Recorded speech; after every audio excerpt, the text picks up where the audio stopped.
Hello বন্ধুরা, জয় ভব ব্লগের চ্যানেলে আবার একটা নতুন ভিডিওতে তোমাদের সবাইকে স্বাগত।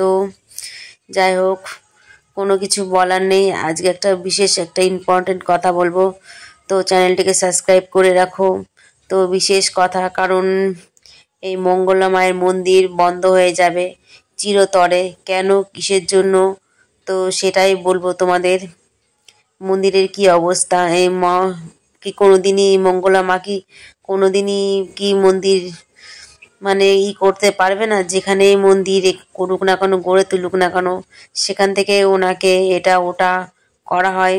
মাকে মানে ঠিক মতো বসতেও দেয় না। আর এখানকার যে মন্দির ঘিরে যে দোকানপাট বসেছিল, তাদেরও রুজি রোজগার বন্ধ হয়ে যাচ্ছে শুধুমাত্র এই কিছু মানুষদের কারণে। কেন, কিসের জন্য, তো সেটাই বলবো, শুনে নাও তোমরা।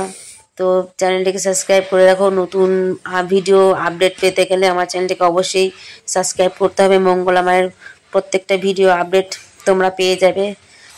তো একদিন মানে একটা মানে হাসপাতাল থেকে ফেরত হওয়া রুগীকে এখানে এনেছিল যে বাঁচানোর জন্য, মঙ্গলা মায়ের কাছে এনেছে যে ওনাকে বাঁচাতে হবে। মানে এইসব কথা আশেপাশের লোকজনদের কাছ থেকে শোনা কথা আমার এটা।